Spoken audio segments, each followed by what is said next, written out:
வீசுது. உங்கள் சத்யாவில் குளு குளு ஏசி ஆஃபர். சத்யா.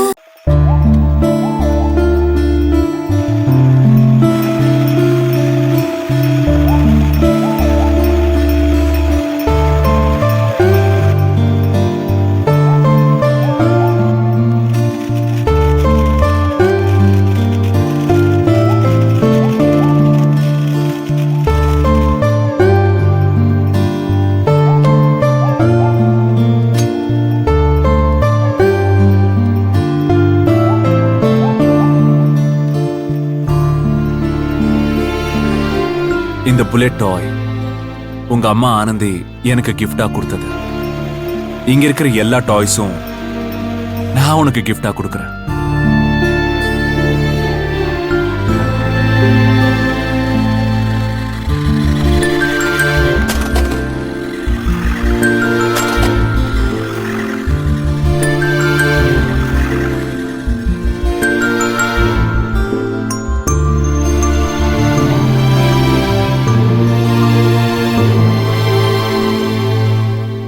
நீ இந்த உலகத்துக்கு வந்ததுக்கு அப்புறம் இந்த மாதிரி நிறைய டாய்ஸ் உனக்கு வாங்கி தரேன்.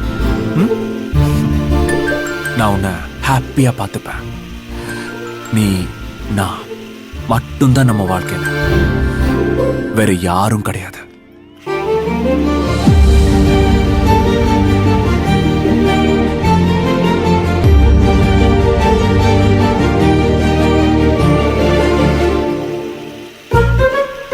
மகேஷ்,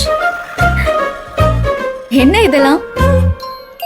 இவ்ளோ டாய்ஸ் ஒரு ரூம்குள்ள எப்படி? ஓ, அங்கிள் நீ குழந்தையா இருக்கும்போது வாங்கி கொடுத்ததா உனக்கு? ஆனா இது கொஞ்சம் லேட்டஸ்டா இருக்கே மகேஷ். இல்ல மித்ரா, இது டாடி எனக்காக வாங்கி கொடுத்தது இல்ல, நான் வாங்கினது. வாட்? நீ வாங்கிட்டு வந்தியா? இதையா? மகேஷ், இந்த டாய்ஸ் எல்லாம் நீயா வாங்கிட்டு வந்த?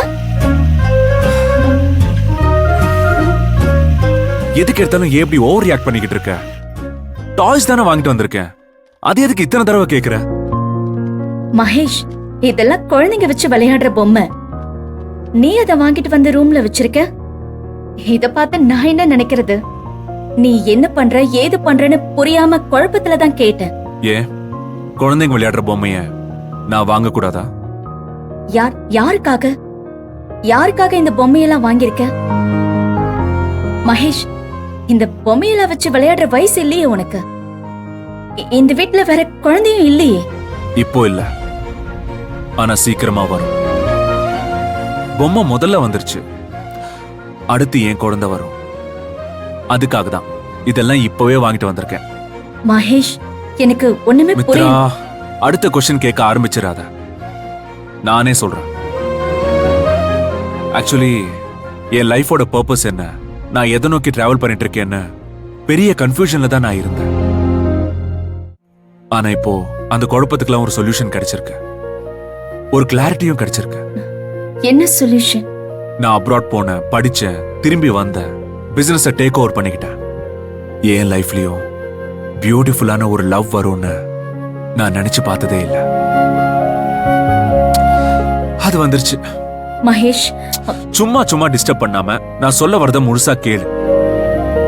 ஒரு லவ் இருந்துச்சு, ஆனா இப்போ இல்ல. ஒரு அழகான பாசிங் கிளவுட் மாதிரி அது கடந்து போயிடுச்சு. பட் அது என்ன கிராஸ் பண்ணி போன தடத்தை அழிச்சிட்டு இன்னொரு காதலை அக்செப்ட் பண்ணிக்கிற மைண்ட் செட்டுக்கு நான் இன்னும் வரல. ஆக்சுவலா திரும்ப என்னால வர முடியுமான்னு கூட எனக்கு தெரியல. அப்போ என் வாழ்க்கைக்கு என்னதான் அர்த்தம், நான் யாருக்காக வாழ்றேன்னு பல தடவை யோசிச்சிருக்கேன். பட் இப்போ அந்த கேள்விக்கு எனக்கு பதில் கிடைச்சிருக்கு.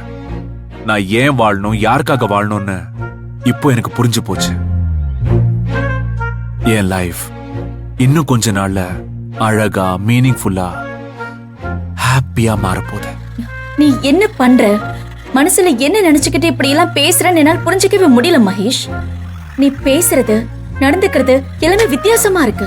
ஒண்ணுக்கு சம்பந்தம் இல்லாம இருக்கு. ஹே, என்ன சம்பந்தம் இல்லாம இருக்கு? உன் லைஃப்ல இன்னொரு காதல் அக்செப்ட் பண்ணிக்க முடியாதுன்னு சொல்ற. ஆனா சீக்கிரமே ஒரு குழந்தை இந்த வீட்டுக்கு வரப்போகுதுங்கற. இப்படி இப்படி ரூம் ஃபுல்லா டாய்ஸ் வாங்கி நிரப்பி வச்சிருக்க.